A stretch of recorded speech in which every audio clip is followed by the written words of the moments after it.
राधे राधे दोस्तों। दुर्गा सप्तशती तृतीय अध्याय। ऋषि बोले, असुर सेनापति चिचोर अपनी सेना का संहार होते हुए देख क्रोधित होकर जगदम्बिका से युद्ध करने के लिए गया।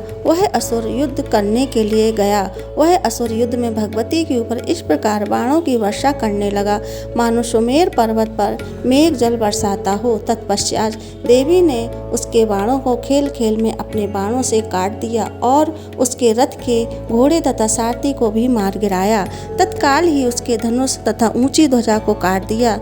धनुष के कटते ही उसके शरीर में बाणों से घाव कर दिया। धनुष, रथ, घोड़ा तथा सारथी के कट नष्ट हो जाने पर वह ढाल तलवार लेकर भगवती पर प्रहार करने को दौड़ा। उसने तीक्ष्ण धार वाली तलवार से सिंह के मस्तक पर प्रहार करके बड़े वेग से भगवती की बाईं भुजा में भी प्रहार किया। हे राजन, वह तलवार भगवती की भुजा पर पड़ते ही टूट गई। तदंतर उसने बड़े क्रोध से लाल नेत्र करके त्रिशूल उठा लिया तथा भद्रकाली देवी की तरफ से फेंका। वह त्रिशूल व्योम मार्ग से गिरते हुए सूर्य के सदृश प्रकाशमान दिखाई पड़ा।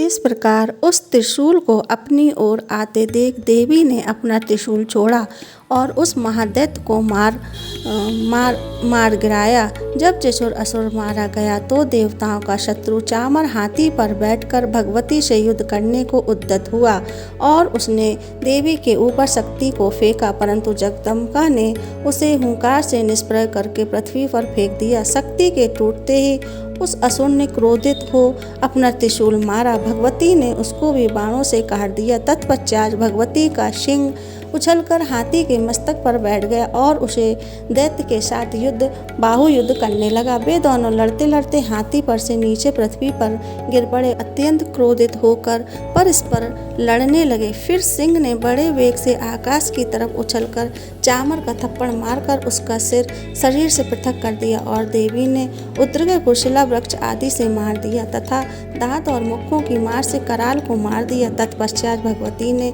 क्रोधित हो उद्यत दैत्य को गदा से मार दिया। विद्युपाल से बाष्कल तथा गंधक और ताम्र को बाणों से मार दिया। 3 नेत्र वाली भगवती ने उग्राशय, उग्रवीर और महाहनु को मार डाला। बिडाल का सिर तलवार से काट दिया। धुरंधर और दुर्मुख को बाणों की मार से यमलोक पहुंचा दिया। इस भांति अपनी सेना का संहार होते देख महिषासुर भैंसे का रूप बना देवी के गणों का भय दिखाने लगा।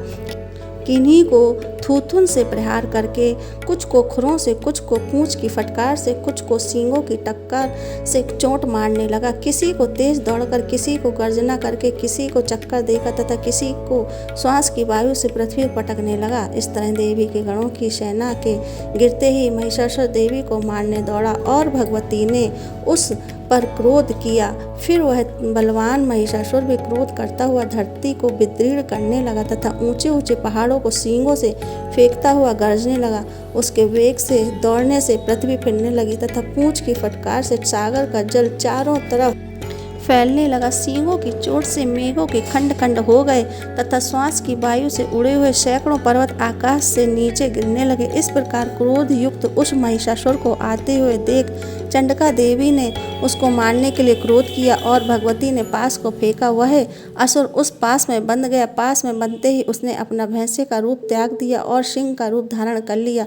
जैसे ही भगवती उसका सिर काटना चाहती थी कि वैसे ही वह असुर तलवार लिए मनुष्य रूप में हो गया। तब भगवती ने बाणों की वर्षा करके ढाल तलवार सहित उसके मनुष्य रूप को काट दिया। तब वह हाथी के रूप में उत्पन्न हो गया और भगवती के सिंह को अपनी सूंड से खींच खींच कर गरजने लगा। भगवती ने तलवार से उसकी सूंड काट दिया। तदंतर वह महिषासुर फिर भैंसे का रूप धारण कर त्रिलोक के सभी चराचर मात्र को पहले की तरह कष्ट देने लगा। तब तो चंडिका देवी क्रोधित हो सुरापान करने लगी और लाल लाल नेत्र कर हंसने लगी। बलवीर के अहंकार के कारण वह महिषासुर भयंकर गर्जना करता हुआ सींगों से चंडिका देवी को और पहाड़ों को फेंकने लगा। फिर देवी अपने बाणों से उन पर्वतों को चूर्ण करती हुई लड़खड़ाती वचनों से बोली। देवी ने कहा, ओ मूढ़, मैं जब तक मधुपान करती हूँ तब तक तू क्षण भर के लिए गर्ज ले, मैं तुझे अभी यहीं मारूंगी।